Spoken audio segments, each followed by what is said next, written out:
20-21 декабря правительственная делегация Чеченской Республики Ичкерия во главе с Ахмедом Закаевым находилась с официальным визитом в Литовской Республике. Как уже сообщалось, состоялся ряд важных, результативных встреч как с политиками, так и с представителями научных кругов и общественности Литвы. Правительственная делегация Чеченской Республики Ичкерия побывала в старейшем в Восточной Европе университете, крупном научном центре Вильнюсском университете. Университет был основан в 1579 году великим князем литовским Степанасом Баторасом. С 2008 года Вильнюсский университет занимает прочное место в мировом рейтинге университетов. В 1997 году, после Первой Чеченской войны, сюда на гуманитарной основе были направлены 25 молодых людей из Чеченской Республики Ичкерия. Все они получили прекрасное образование. Известно, что двое из выпускников университета остались в Литве и работают врачами в Вильнюсе. Чеченская делегация встретилась с ректором университета профессором Артурасом Жукаускасом. Ахмед Закаев поблагодарил ректора университета за поддержку и сотрудничество. Он отметил, что один из выпускников университета работает в правительстве Чеченской Республики Ичкерия. Остальные выпускники тоже нашли свое место в жизни благодаря качественному образованию, полученному в стенах этого университета. Один точно работает в нашем правительстве, ваш выпускник один, но другие тоже нашли свое место. И я очень надеюсь, что в будущем наше сотрудничество уже на каком-то другом уровне, на другом этапе восстановлено. Я очень надеюсь на это. Я уверен в том, что Чечня рано или поздно освободится. Мы, когда опускаются руки, или когда наши соотечественники начинают терять веру в будущем, что страна будет свободной, мы в пример приводим вас, вашу страну, которая несколько десятков лет находились под советской оккупацией, но воля, дух народа, он победил все, и в конечном итоге мы построили прекрасную страну.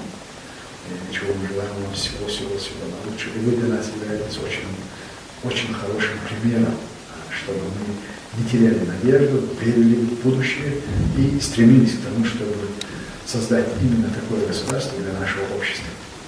Артурас Жукаускас в свою очередь отметил, что в деле борьбы за независимость с превосходящим в сотни раз противником исключительную важность имеет образование, сохранение языка и культуры. Что я хочу сказать, что просвещение, оно является, наверное, основной вещью, что может сохранить эту веру. И наши университеты обучили огромное число людей с хорошим образованием, и когда появилась возможность, то есть исторический шанс, то где у нас возникла это все? Академия наук, люди, интеллигенция, которые сохранили через образование все дело. Поэтому основной упор надо, если история Литвы, она не все знают об этом. Не все знают об этом. Но это пример, как сохраниться во время, когда нет никакой возможности противостоять вооруженным путем.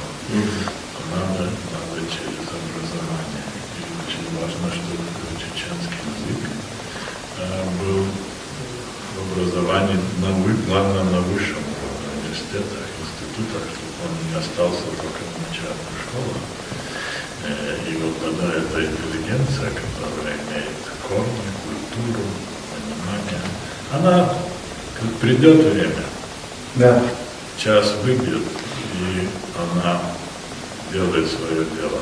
Потому что с таким противником противостоять вооруженным путем, и Литва тоже не имела шансов. Но когда мы противопоставили ум невооруженную борьбу и умение обращаться с теми, с которыми невозможно воевать. Вот тогда и пришла победа. То есть образование, культура – это основа нации. Язык – это основа нации. И надо все сделать, идти на любые уступки там, но вот эти вещи сохранить, они в свое время стукнут так, что никто не сможет. Большой интерес к визиту членов правительства Чеченской Республики Ичкерия проявили не только представители политической элиты Литвы, но и средства массовой информации.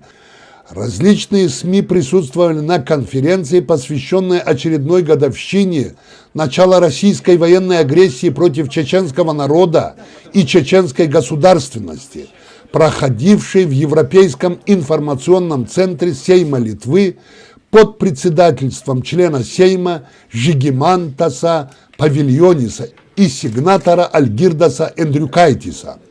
А в перерыве и по окончании мероприятия члены чеченской делегации были, как говорят, на расхват. Литовские журналисты имели как профессиональный, так и чисто человеческий интерес к теме борьбы чеченского народа за независимость. Каждый литовец знает, что литовское правительство в изгнании существовало и функционировало все долгие полвека советской оккупации. Это правительство было для всех жителей оккупированной Литвы как символ бывшей и грядущей независимости, символ и знамя. Так и члены правительства Чеченской Республики Ичкерия были как живое воплощение недавней истории литовского народа. Журналисты брали интервью, вели задушевные беседы, как люди, пережившие одно и то же испытание, глядевшие в глаза одному и тому же злу. Было все, и взаимное уважение, и дружеская атмосфера. В дефиците было только время. Члены делегации потом рассказывали, что им удавалось поспать только 4-5 часов. Столько было мероприятий, так насыщенно было время. Литовцы искали у своих чеченских гостей ответы на многие вопросы, как они оценивают сегодняшний день Чечни, каким может быть ее завтрашний день. Предлагаем вашему вниманию несколько фрагментов из беседы Ахмеда Закаева с корреспондентом ведущего литовского информационного медиапортала «Дельфи» Вайдасом Сальджунасом и корреспондентом литовского телевидения, литовского независимого канала, на которых удалось побывать и нашему корреспонденту. В принципе, мир был ответственен за то, что с нами произошло, за то, что в Чечне оказалось такое положение, в каком оно оказалось тогда, 97-й, 98-й, 99-й год. Во-первых, мир молчал, когда со времен Второй мировой войны аналогов в мировых войнах нету тому, что происходило в Чечне с 94 по 96 год, когда шла Первая война. Просто было соглашение с постсоветской Россией. Потому что западный мир, сами русские, как тогда, когда началась Вторая война, российские либералы, они решили, что они договорились с Путиным, что он делает в Чечне все, что он хочет, но он не посягает на их свободы, на их демократические процессы, которые были якобы заложены Ельцином. И они закрыли глаза на то, что происходит. И мир заключил сделку с Путиным такого плана, что Путин делает в Чечне все, что он хочет, но он не препятствует интеграционным процессам, которые идут в Восточной Европе и странах постсоветского пространства. То есть это и Прибалтийские республики, и Восточные, и Польша, и другие 10, и, естественно, Грузия и Украина. Путин дал волю Кадырову делать все, что он хочет в Чечне, ну, чтобы он изредка, за это он ему будет платить огромные деньги, и за это Кадырову изредка надо проявлять не лояльность российской государственности, а лично Путину. Вот просто это нужно подчеркивать, что лично Путин, лично он и только он. То есть с структуру, которую выстроил сегодня Путин, вот эта вертикаль власти, она является временной. И все, что он сделал сегодня за эти 18 лет правления, чтобы развалить Россию, в любом случае ее расчленить. И я не знаю, радоваться этому или огорчаться, но я вам по секрету скажу, по большому секрету, я не огорчаюсь по этому поводу. Потому что после Путина России как таковой, которую мы привыкли видеть все эти столетия, со своей кровавой, агрессивной, имперской политикой, она перестанет существовать. Я уверен в этом. Потому что Путин сегодня так сделал, что после него не будет вот этой структуры, этой страны не будет. Потому что если в период Первой войны, я хочу обратить ваше внимание, мир был в шоке от представления того, что Россия может развалиться по субъектам, которые тогда находились. Это было 89 субъектов. И представляете, 89 субъектов, где расположены химическое, бактериологическое, ядерное оружие, и мир, который не был готов тогда еще взять все это под контроль, конечно, мир приходил в ужас от одного, и они пустили деньги для поддержки. Что Путин сделал? Путин эти 89 субъектов, которые представляли так называемую Российскую Федерацию, и в истории России впервые эта страна легитимным образом оформилась как федерация, потому что все эти субъекты подписали федеративный договор в 1992 году, включая даже Татарстан под особым каким-то делом, но впервые за все время существования, появления этой Российской империи, легитимным образом была создана Российская Федерация. Первое, что Путин сделал, он в одностороннем порядке денонсировал федеративный договор. Вторым этапом он разделил Россию на 9 регионов. По аналогии, когда распадалась Российская империя, освободились Польша и Финляндия. Когда распала Советская империя, освободились азиатские страны и часть европейских стран, и Прибалтики, и Грузия, и другие. Да? 14 республик стали суверенными независимыми государствами. И естественно, сейчас, когда будет происходить трансформация этого государства, первыми официально и легально признанными от этого субъекта отойдем мы, Чечня, которые находятся сегодня под оккупацией. Я могу привести такую же аналогию и советской оккупации прибалтийских стран, которые находились более 50 лет под советской оккупацией, но не теряли надежду на то, что они восстановят свою государственность и будут свободными. Точно так же сегодня Чечня, возвращаясь опять к Чечне, чеченцы живут этим. Они уверены в том, что режим изменится, ситуация изменится, потому что в нашей истории смена вот этих режимов происходили в каждое столетие по 2-3 раза. И у чеченцев выработался иммунитет и инстинкт самосохранения, который заложен уже исторически и генетически заложен чеченцам, он им позволяет выживать, несмотря на все те страшные трагедии, которые переживают чеченцы. Окей, очень хорошо. Ну, в общем, вам знакомы ситуация чеченцев, да? Ну, если можно так поширше, судьба человека, вот, вашего человека, как не военного, не политика, вот вы по профессии актер, и сколько знаю, вы играли драму Шекспира, да. Если я не ошибаюсь, играли Гамлета, да?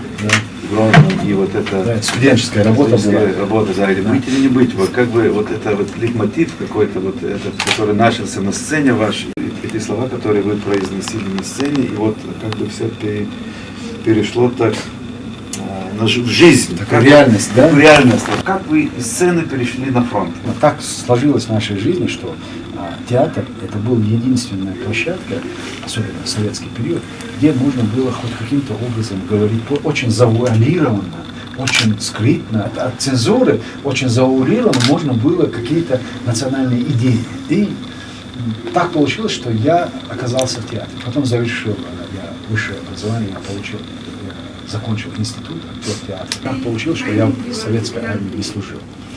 И, когда началась война, естественно, наше правительство, в принципе, мы все оказались на фронте. Кто не сбежал. Было нас, не сбежавших, 6 человек. Джохар Дудаев меня назначил командующим, меня, министр культуры своего правительства, он назначил командующим Юго-Западном фронте 3-го сектора. И вот так я оказался. А вообще, как я вот из сцены, вот с бункера у нас прошло совещание с Джохаром Дудаевым, разбомбили город.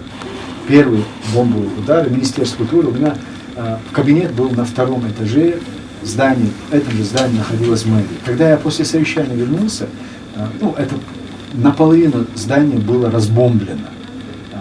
Мы ничего не вывозили. У меня была энциклопедия, очень хорошая, мне до сих пор жалко это. Теперь-то уже что жалеть, да? У нас уничтожили 5-миллионный фонд библиотек. Потом как раз на площади шло оформление добровольцев. Я и там записался в добровольцем, я вышел в безопасности первый год. И я был руководителем при Зелимхане, я уже был руководителем переговорной нашей комиссии. И в заключение, от имени членов правительственной делегации Чеченской Республики Ичкерия, от имени правительства, от имени всех друзей литовского народа хочу выразить благодарность за широту души и гостеприимство, за мужество и отвагу, за оптимизм и поддержку, которую даете нам вы, наши друзья-литовцы, вы, поборники непреходящей ценности свободы. Нам всем очень важна ваша поддержка, нам очень важна ваша дружба и чувство локтя. Хвала Всевышнему, свободны страны Балтии, окончательно освободится Украина, Крым, будем свободны и мы.